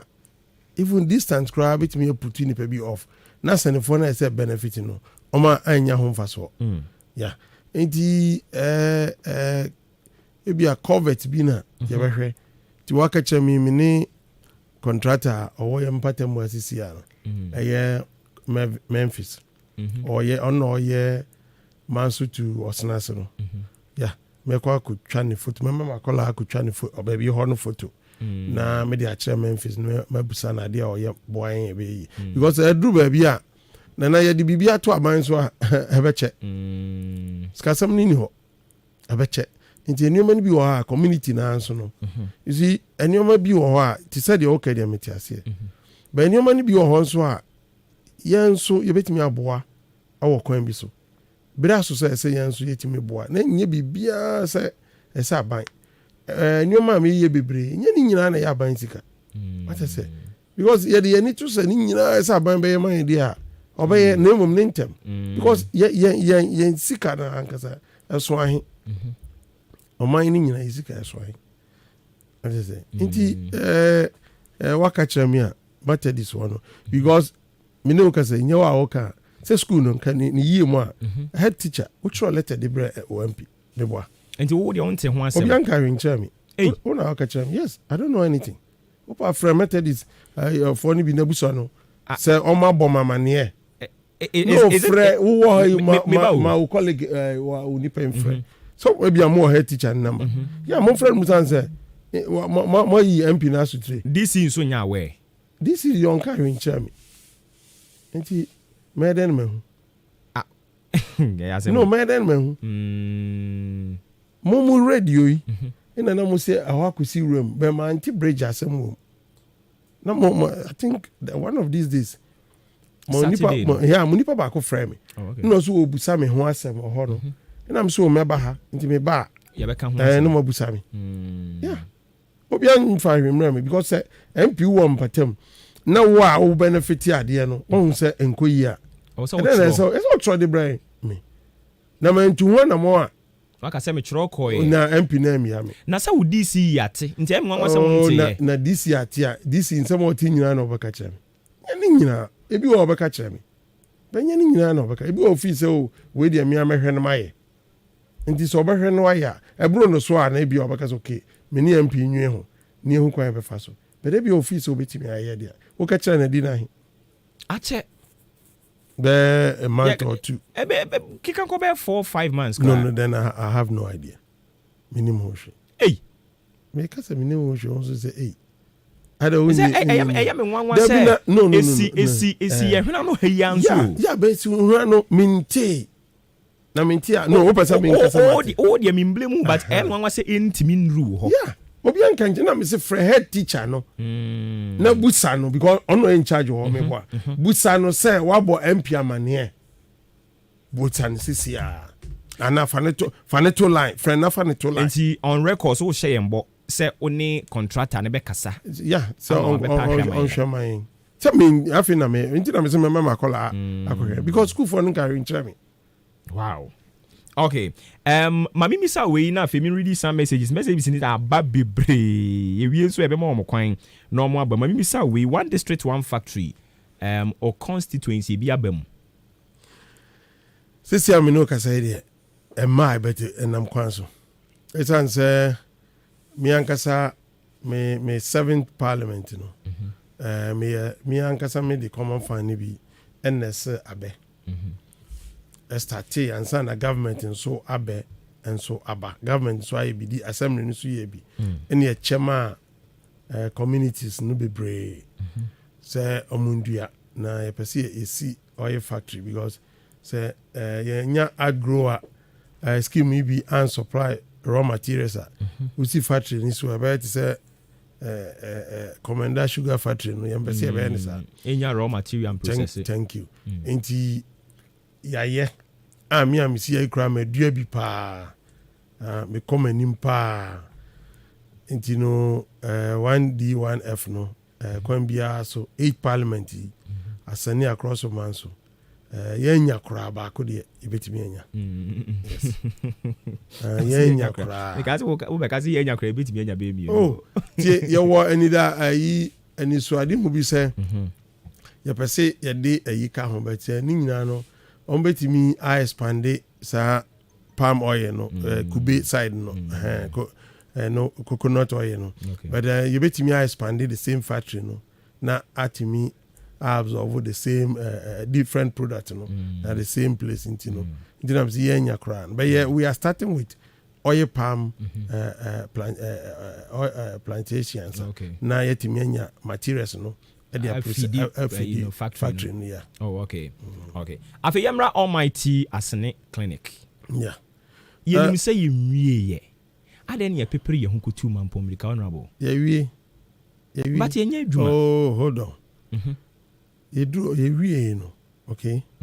Ye wie bibia. Edan uwie na enipa ntima or the tie. Honorable eni o. Meba minim pa. Na e what ayi ni so no Facebook ni so no. Minim. Na de na say wie. E say your say. Yes. Oma kwaye say. Aba ye newsu ye. Oh, go and find out. Sa ho na utwa ba no. Ani etwa ba. Oma ye dada. E de mpa kogum. Oh, empa de ye de mpa simu. Ye ma mo mpa I think day of commission ye ma mo mpa. Mu bia no mo ma mo mpa. Empa simu. Why no say empa nim? Sa. Ye de mpa sim. Na tie. Oh yes. Ko ho na ko say empa nim a. Ade na wo show you. Why no say empa nim? Empa wom. Enti no. But ye nya adwuma. Hold on. Health directorate no. Ya hand over mamo. MP mna ha obiem. MP beba ho a o ye tu akọ na ye kọ yin no. Sa de we ni ho. Na ye ayi si ye say e pese ye bibia te say abrofo na bibia ye hey ba ko a fine ye aspire to reach there. Na ye nu ni de ye wie empa won bibia e de na say ye ese omutukom ne mo kọ a yes we ni ho mo fa we mre na mo the pressure he den atu so na at least nke de ko ba bi foforo kwa kwa ye ba bi adwuma ne de abramo se mo se ensuo me no ka say ya maska opa fre de bom ntu se pipe no oda de opa fre oda manager sisi a mama musika ya mama musika so mo connect nsuo nko enti electricity ona bo mitie de wo kenya electricity ye ma omo director e be ma omo transformer eno de enye ready enti ne ya twi free obi fie what you say enti at least nipa na se ene ne beka kusi say e be ma omo main wine no supply no post who calls this a post go but like I say main wine no yes enti na no nche say baby omo word no so akọ hia yes every your video no fire no so so baby word enti e so mo tu ba na mo ba ni o man kitikiti eni ha no ni ahwe ne ya solve enti honorable dinti na omo maaye director na show be say nsuo ni ba obe move pipe na mo se yemfa na ho ai o ti me call ho say ne say me ti say mo microphone be frame on that enti me call ho na say director dan no mpa yemfa ma bibi fufura no so onye si yempe wo de ye ni ahemfo na akasa bibia ntino mensuo ne kanea ne nkɔ hɔ na ye move na am so okay so akasa dia nsuo no nsu ye tua kawi nti akasa on be connect nti ye hwɛ sɛ week inkosi the next week no sɛ nyoma mienu we ebe all in place omo ntu ankwa ɛno na ebinom kra send message ka sɛ yenim sɛ wenim nyina nyɛ ready nsuo ni hɔ nkanea sɛ dia wo kan ade ne ye pepere ye ho kokɔ commission no dabi no ye sit down na si wa wie ni ade nti omo ntimi nko nsuo anya a week adwuma dabi omo gitom ɛna omo kɔ no mo hu sɛ nsuo ni hɔ a nka that time no nka nsuo nka kɔ wasa nti ade na mama has enroll because you have the power to do that be yalla kanesical worker dabi ye ya hand over sɛ nsuo nti na so nkɔ ya nsuo nya 1 week adwuma ɛna meka sɛ ne ye ɛno so agye sɛ MP wo sa tumi so obɛmia transfer wasa ye sa MP adwuma na bɛyɛ den ɛna meka sɛ ebia sɛ wo gyina ha sɛ MP wokɔ yɛ nte onka yi na nsuo ɛnkɔ so a ibia no MP nsuo no nti frɛ manager no na yɛnhwɛ ne yɛ kɔ da na nsuo no sɛ metimi afafo afrɛ manager sɛ manager me pa kyɛw kɔ ma nkwala nkɔhwɛ saa yi man cost bi a ho bia e bia yɛbetua ɛno so ɛden na sɛ honorable we ya ɛba sɛ yi health director yɛ mo ne din o ne ebu din tade ntina all yɛ nkwa sɛ dwuma o yɛ mpam no ana yɛ transfer no wa hyɛ me bɔ sɛ me ma nsuo no nkɔ hɔ all this while wanka okay ubusa ye nua penny Memphis or a friend saying asania contractor no me ma omo list bibia ti say omo pe bibia foforo but mo use mo onoma mo use wa ha enti why not so friend nyoma na nkwa ye adwuma na wadaro ma na o pese me bo o pese ye san to say nyoma ni nyina foforo ansa before mo be 340 communities ni ekura o before mo be si mo no mo nya stakeholder conversation bi kaka na assassin one the assassin mai me say assassin me ni assassin me ka apomudin fo yi they are aware omo kra na baba kire duru ba bi no mbe kire say dan we mo nka mom ye started in omtra foundation and my foundation bi o kra ye keka bi bom because ombe kire say that bi we see eno kwa de and now honorable you have been lenient on papa na owo ho no honorable so nkasa no yes enipa you see I say Ghana no ye ni je criticizing ho esen you know because hwe be omo ye adwuma enye wo de na eroli yeah very well bi hwe be mo ye de na mo nya nsuo ho odi gu eni mase e ho mo ye de na mo nya nsuo no mo ye de na mo nya nsuo ade na muntuma yen ya connect obi fie light di amamo ani yen ya sama yen ne beka what say oh e bi enipa ni se metu ska say yen ya nkase ne beka me am constituency second vice ne ma me fie ni ya connect kan ya ho enti no enya issue kase enti no de move ko say enu bi na honorable koku ani doho kan no mere bi say has must roll but ya tena ho na ye ebo bia ye money din woni ebo din anu de no kra na oka no because obi a fi se wato abama sa oluwa ntia se oluwa hwe se ayi but the true ba bia so you see umma edoso a ewu so obehwe ni nyina but aduane no kokona sister aduane no kakra untimi enka se ye si clinic na wie enti ba bi nso ukoda akohwe bi de bia se hwensu a yi kire so hu compare nsuo yi kire ni asane for problem de na so nsuo ne de no so pa so tell me enti obi a onipa wo no enti if there is a way bia you be manage situation na wako na wo ho emom no wo challenges wo ho yes wo challenges no enti say nsuo na yi no enti wo challenges no wo ha you be iron out ni atimi aye na wo nkɔ wo pese bibia ye first class and say no do out there ene say ne ye ntimi move nko okay honorable me share some messages and for a day abba we say good morning Obuoba, God bless you, continue to say the truth. Alex Edifree Achimwodan main station and ode eba we so say your friend is saying also Obuoba good morning okay Kwame Taylor here that say Kwame Taylor ye dia brewa hapa we say my name is Akwesi Dakon a great fan of Oluwa and MPP, but I feel Manso is not too happy. Hey, 4 years ago, best projects went to across. So, Honorable been a head. Internal roads, senior high school, built basic schools, etc. When is in the turn of Manso, the district hospital, Ubisawa Hanomo, or say we are getting disappointed. Don't get disappointed. When you see a friend, say please check the date for the reopening of school. Hey, you can school once and how. And when you say I can, please ask Honorable Oluwa where he comes from, Manso or Akroso. Abba, Oyeganeni.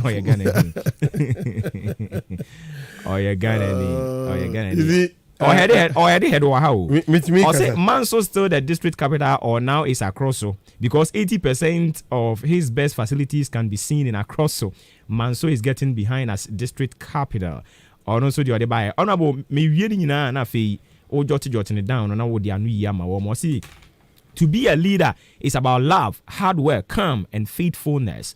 If you have all these attitudes, you are a good leader. From Senior Wilson, only one best compound overseer of Apiaman Senior High School, Akim Manso, and also Eddie Free by. We say good morning, my lovely workers at Ahinkan FM. In fact, Moya Bozigi Ampa, please can you ask my MP that what is he doing to Achim Asantiman Network?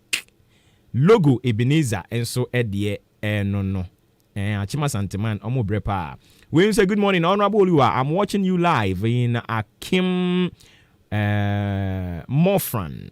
Or see, you have talked well and all what you are saying is true. Even Morfran, we have received more projects in collaboration with Honorable Dinokre DC. Oh, okay.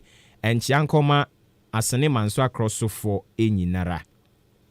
When you say, please, concerning Methodist school issue, there is a channel of communication.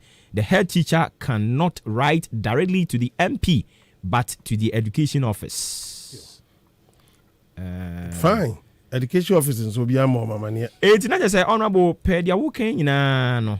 Na I feel one technocrates on my bahano omumwamu. There be I feel one where the problem is because minimum. What I say, Obi Befi say be honorable or nim nebia. There be how says some be central. Minimum because oh minim name nebia and your man to two. Yeah, me kind of cross and your man to two and your man to two my baba. Yeah, fine. Minimum say me 4 years, but so now it's a problem. No, nebia near solve. Yes. Because mama mandate for 4 years. Say me fenye juma. It is a mandate, you know. I say me this name minima. Yes, minimum cramp and kanya crown. Make on my quacker. Would you mean to mean solve a cram? Okay. All right. My uncle Manusuna ABO so be person baby so as Nadia questions now. ABC Bisaya or WhatsApp ni you know so a 0201944485 and a 0554820910 0201 944485 and a 0554820910. 20910. First caller, me pacho udini baby akase free. Hello. All right. Unfortunately, obetumi assign abebium 0201944485 and a 055482 0554820910. Me pacho udini baby akase free. Kobi me pacho o ka se free infa. E ka se free Asani Newtown. Asani Newtown. Me pacho yenti o. Yo me cha MP pa ene ka sa power dia mai. Na Asani Newtown no ye wo reji bia. Ye fa o tie ade ba Asani Newtown wa da sabeshi. Ampa bre be to ba no. Ona bo lu e be sia ye. Ana o sia ye bo so ba be ye sabre di na mai.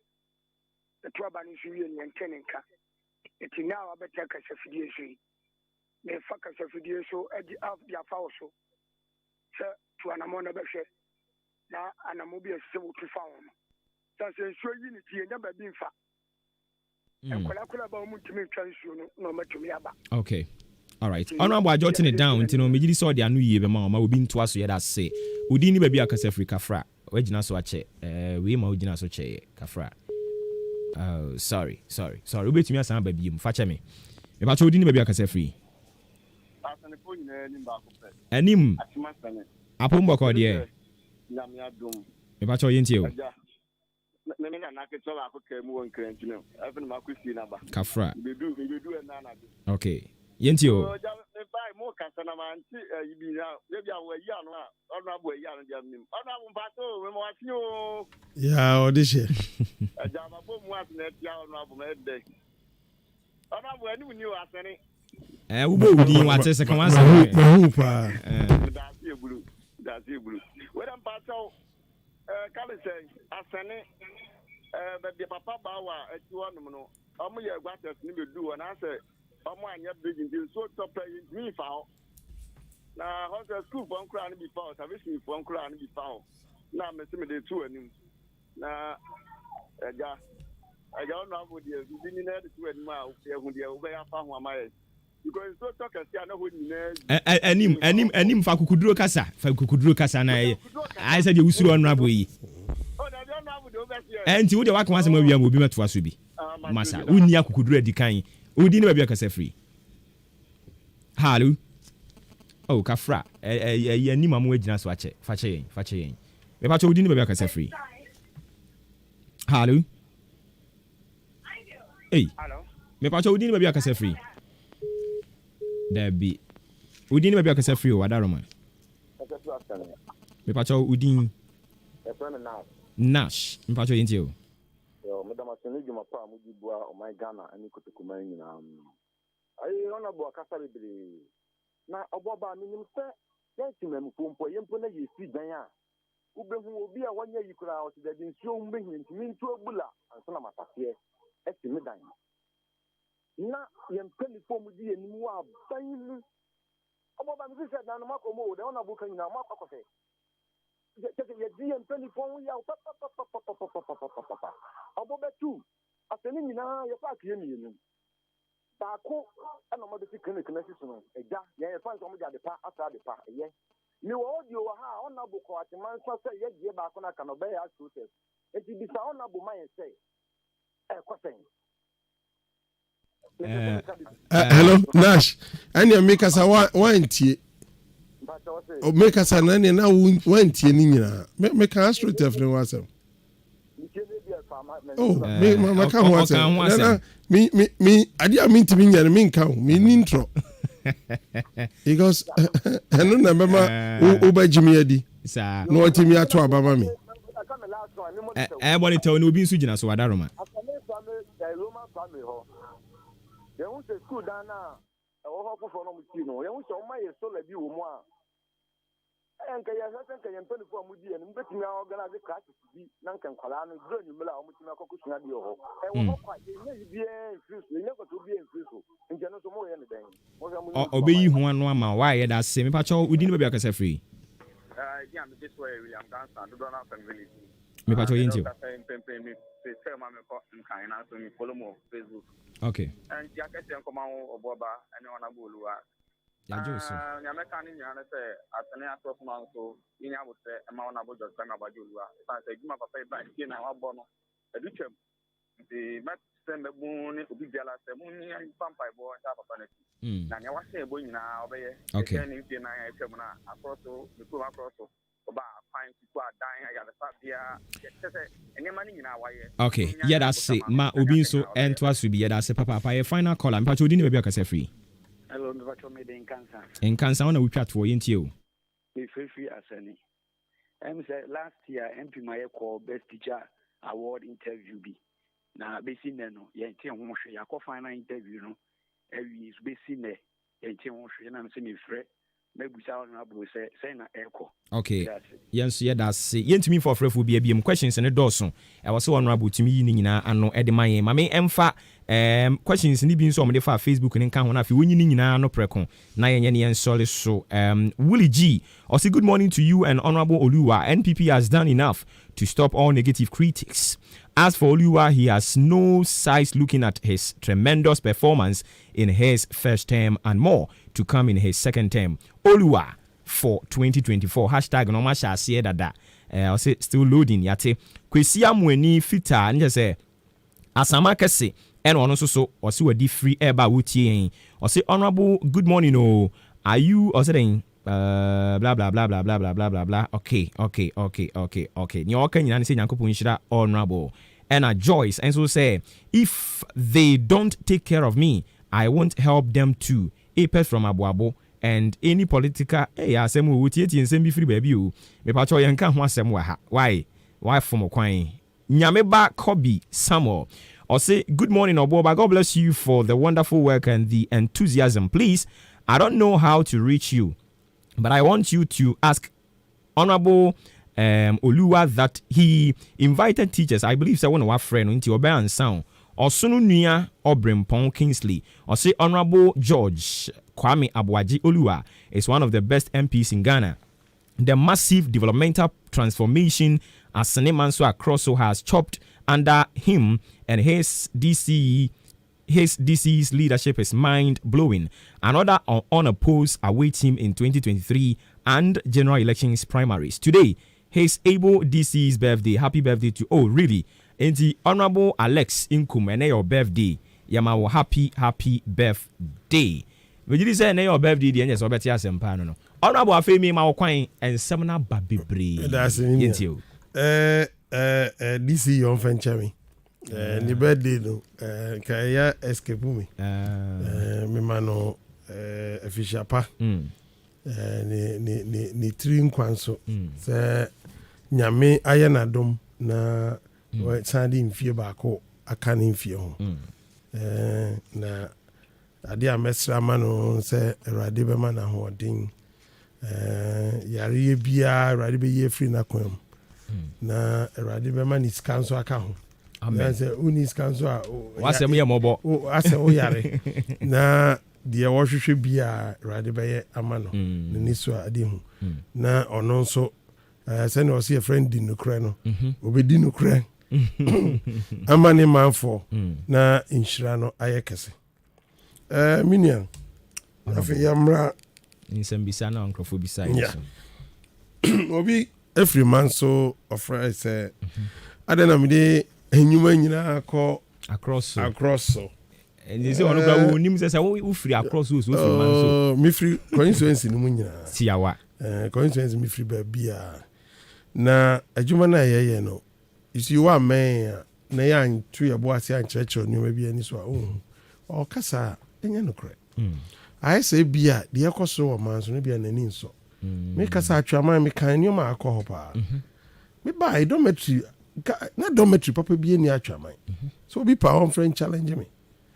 Dormitory si wo say eye me buy no.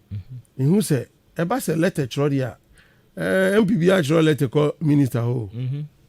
Name senior be ye. Sunsanso ne be ba. Thank you. And he said letter ma chroko. But me die kire ekofa deputy minister of education. Honorable Dr. Aducho. I know abe substantive. Thank you. And me de ne ba atwaman. Me nuanom. Papa ni see form atwaman pen of friend me no say wo secondary school ni.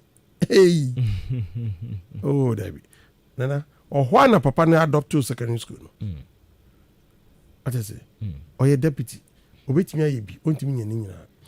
No promise me secretly. I was say obema dormitory because e bi ni ho.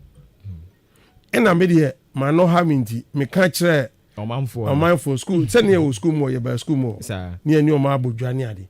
And na me kan. Ye koy time no so but nungwa secondary school.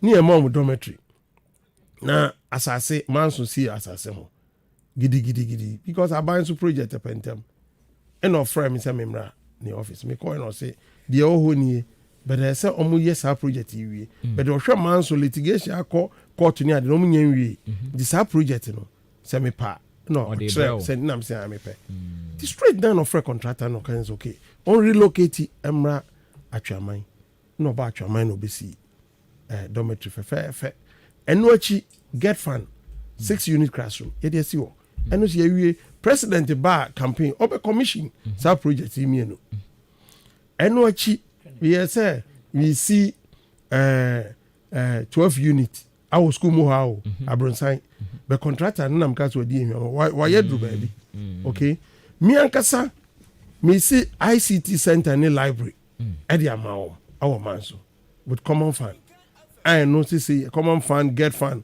me di nyina eye because care be available bi na me dey call and say no adru baby okay and what you command so clinic OPD foforo an omguso amosi ho na lab foforo a yesi foforo ho ni nyina o man so yes because many so ade hu ni say asane manso across so omo clinic no pese me raising ye na yetimi de call polyclinic status okay what is it say a lot of infrastructure ho and ne ho nyoma intina asane baby e de call ho no say school no ye Roma for na last yomo ampre kabana nke CJHS wo ho amom ni abubu school no akire ho because e see de adan dodo okọ ho say na be betimi do polyclinic okay inti no nya see de bibia koma across what I say manso hwekwan okay yengu so say nyame ado manso asuboa aban man 15 kilometers road township no any bridges e be ba ho ye ne asuboa mienu you see inti adan ye say ye see their background contractor or ye fail ya odru baby am say sikasem ya ono so I withdraw ye guso a minim say nche obeba site oba be wie inti so ka say manso enya pre na ni nyina across township there no this say manso so township road there be okay yeah across market eye emma area ha masika ye nyina wa ha say wo yiri kura across market edu market there inti see esima om ye ntimi ka see yensi eno kura contractor so jago and then o ka chem say oba site inti minim say by na there ebi o ma ba inti fro chere kono mba ye adwuma inti no mon ka say bibia akọ across bibia akọ manzo sa 3 unit JHS Presby manzo Presby onko no yesi onko manzo 6 unit ensi wo foforo enje say eno no ente sa ana bia wo no still assembly block ahụ na-esi una ma hu fefefe ho sa na tie ne nche ho a ye besi police district headquarters ho okay nana oh ntia ya se obu ho no mo ana obi beka se ye ntimi nyani nyina wo manso ase achiche obu ho no mo ana wahunu but opese opush you na wo kan say un say ade ne bi ho no mo a wan mo hu dawura obi mu you see manso ne district capital yenim ba across yen hwe ne kase I just say enti say bia ye si dan baako awo manso across ye si mienu because population no edoso okay population here edu registration kra manso for nkran no ne ade ye be kan ba cross form nya fo kan no ma ba be register because munim say oho ene mpunti oni free eba Ora my touch other questions and we need the beginning say one san ye pa nti no mate o mo ho ase then Asantemai network network no ye ho mo from area no ne ade nyina this omo si pole no awo mo from na omo wi a yenim say ebetical aba ni say it's a forest in internet and mass hard and ba just Asantemai definitely almost you be see bi o yeah nemum e abotre Mrs Kanisa in the nipa peninsula doso what you say AMA 340 communities obi e pe bibi hwensu ade kirebe ayareho thank you enti eno no munya abotre ba Asane bridge Newtown ampa Newtown me call me and my promise you e beba so na ema so this year because this year you tackle your project that you ntimi wie ni nyina you pese you finish all the uncompleted projects this year nyame hadman next year omo bridge na beba so into Newtown bridge no esramo minim I can't make you the kwan bia so beba because this year you enroll out project fufuro bia okay dada no ana mo hese you pese wie dada na okay because anya sa ebema nyoma krai ni bebre na untimi wie na da bia na manfo bo so bo sa da bia mpensa ti ebebo modin say yebetimi awie de ye guso aye no okay na obi nso kan teacher for ne de no meba okay na obi nso say yeah teacher for no award night no kra ye bibia druba bi o ma select bibia corona no say yentimi because na pese here teacher for nyina one place and no achi ye wo ICT teachers mako training 41 JHS teachers omo chere ICT me train omo me di bi konkran ina hanso me ye bi me ma enkranfo no so ba ha e ba be train om ama yese sa omo nyina award night me mo bia laptop baako yeah enye ne dia it's for the school na omo dia chere ICT no because they be on be fi be any news near the ade no dia be chere ntini nyina be ba so award night no nti award night in there onya botre na corona no hu se bibia akofom bibia akofom a ebeba so nya se bia corona nti na make us on suspend nti ebeba so nti I think one sunny nyina enti mami nya mawo ye braso a ye sorry akọ me da na ye nsam wetwatfo a obepese obeka kire dia me ka kire me manfo nsam me da omu nyina ase anopa yi na ayabotre aye amambuo no enye sabi event what is a process enye dakuna bibia betimi asi eye nkakranka ka oluwa be wie ne terms a mo de be ma no no wakọ obi ba beto aso but ye be make sure say ye betimi aye ne ebe boa minimi DC the no credit abo ye be say the betimi no ye be ye na aboa community no nti obi anya botreman na afa nso bibi ekoso wo institutions ni mu a epa mo chaw mo de fa sa mo channel na sa mo de fa na eya mo nsan enhwe se akodu ba bia ese edua ti se Methodist ye ya mo de akọ mo directorate no but emedru me ho me hu mente nti ya na wo headmaster so at least as a grow bi wa for phone honorable ya send bibi say na nti onsan kan ebinom ye ya ebinom ye wo nurse ni bi wo nyame bechere side ho that's a small and then the next town no nurse ni no I'm telling you say the way on no in charge ho the way see harassing me no I was say ne ho no ne ho ni onya nyoma so onya no de ye na adwuma yes fine or the fa directorate no head directorate but still ono ankasa nso on mame yes inti no menya bibi na ayade a wo request ni bia yes inti ya basre say monso moni nyina mom na bri a mo ana moto aba mame say me ni monim me nko pre bibi mamo me nko kamo asem mamo inti no bibi ni na mama ma hu a abeye de ti me da mu nyina ase me da ahinkan FM so me da mo ase say mama me mpeso aso fo so ateminka anopa ni nyina eboa nyame nhyiramo na mo djuma so enye kese na abri nyina no me bara na me rese kwanda mu so na me ni mo hia aha de wa wo fie a abri bia bebia me da obi bia ase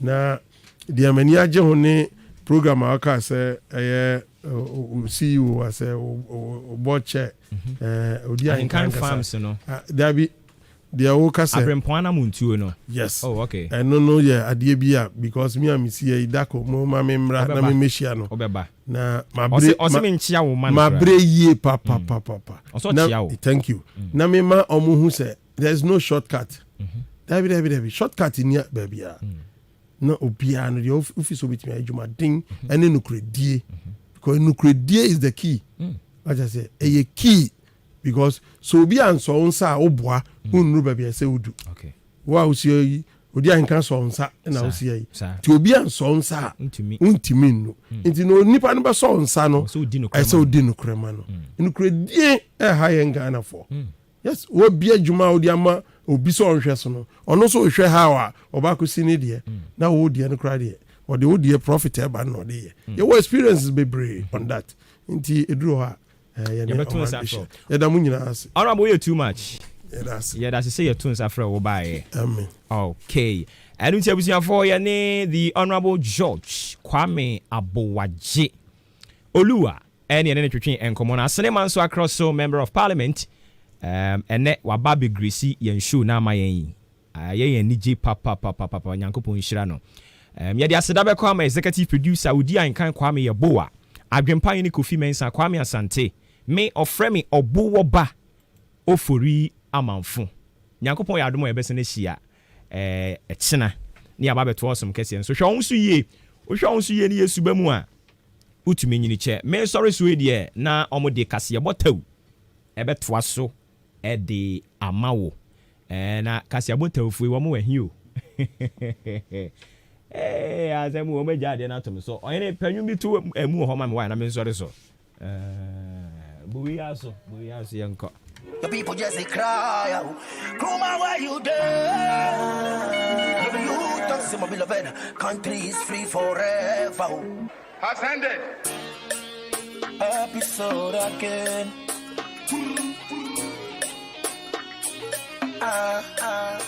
Very good bad boy. Ghana, your beloved country is free forever. Plenty questions, no answer. How come we sell the contract?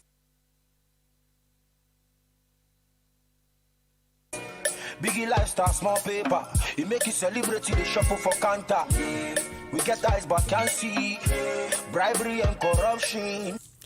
Ghana de shimama yesanso mamunyina mo ache amamakwa edeba ayinkan 93.3 FM kasa vidie eso yewche wachira bre na nondu abo apa ho simano pole and ebre aso sekese botaw nsam ahodo a ene yakan kase bo aye debramo eye daadaa no awia pem tobere na afe anwumere adie no nsama wodo ebedimu akotene pa na ya de besomo sabre mu adehye midin de adwenpan ne kofi mensa adwene papa na papa eniwani mu kan afe nsam no de ebedimu akotene tonchuru no ebi enie opanyini kwankyerefo no na hwe eye apomden nsam dwumadie eso ne nkrabata eye Ghana Health Service wode atudwo echemisa achimoda SHS no sem no kasei achimota SHS no omanya COVID-19 cases ni bi emu ensem ye ode ba besom wo sanso so na oswafo abede kira no na ehwe eye information no eso ana senkitawudie edwumadie eso no ode atudwa echemisa right to information bill no eno enkomo so obetimu ensem a ode nsem atudwa sede ho hyehye akwakoduru eno na eba bebo ama semtrafo adwuma no so etimi edi akitenemu afien so obete wasumo ese obi eba na manyosem a wabi wo mu pa manyosem mpesepese mu oya ade enti akosibro ni se political analyst wode futu akọ de magana fo nyina sisi ade se onim se wo kan bibi ede afa aban ho ani kwa se wo dan ho adi memfa fon si wo so video ho emfa gotu social media ko ba ne sa waso betima ye shepade enti na opanyini kasa asem ni nyina mu no ye de ba be dan wo ewo yen akase bo ahodo de beso mu ne edan mu kontinyini awo no anebutu eye achim eye kutukuman traditional area no ano de atodwa enso akyerem eye LGBTQ na chese wonoma gay lesbianism ne de kika ho